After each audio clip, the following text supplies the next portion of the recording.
Obama, nous sommes là pour vous aider. Bonjour, je m'appelle Monica Gibson et c'est le revue de presse de vendredi.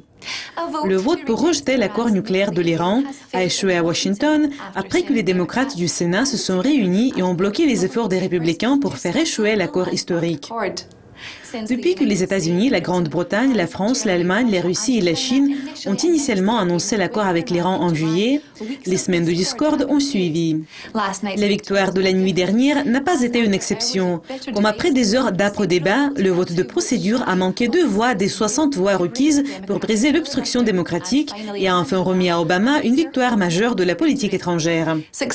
Le succès de l'accord devrait voir des sanctions économiques internationales contre l'Iran réduites en échange de ce que cette nation renonce à se doter d'armes nucléaires. On exige qu'au cours de 10-15 prochaines années, l'Iran diminue ses stocks d'uranium enrichi et le nombre de centrifugeuses qu'il possède pour produire de l'Iran un élément clé d'une arme nucléaire. Le sénateur Chuck Schumer, un des 4 démocrates qui ont voté contre M. Obama, a déclaré au Sénat « Peu importe comment on se sent à propos de l'accord, les Américains impartiaux devraient reconnaître de solides réussites du président dans le processus de combattre et de contenir l'Iran.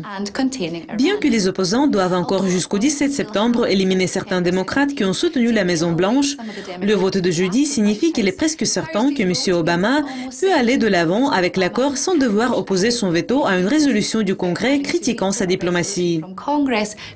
Regardant plus attentivement la ligne, il est difficile de comprendre quel impact l'accord aura sur les élections générales dans plus d'1 an. Mais il sera évidemment un point de distinction entre les 2 candidats de 2 grands partis. L'accord vient comme l'Agence internationale de l'énergie a publié ses prévisions pour l'approvisionnement en pétrole hors de l'OPEP qui a chuté depuis 1992. La IE a déclaré que le nombre d'installations de forage pétrolier aux États-Unis a diminué pendant 5 mois et qu'ils vont voir toujours la surabondance de pétrole en 2016. De même, Goldman Sachs a réduit aujourd'hui les prévisions et dit qu'il n'exclut pas la possibilité de voir le prix du baril de pétrole de $20. Bon, c'est tout pour la dernière revue de presse de cette semaine. Merci d'être avec nous et restez à l'écoute lundi pour voir notre prochaine édition. Au revoir.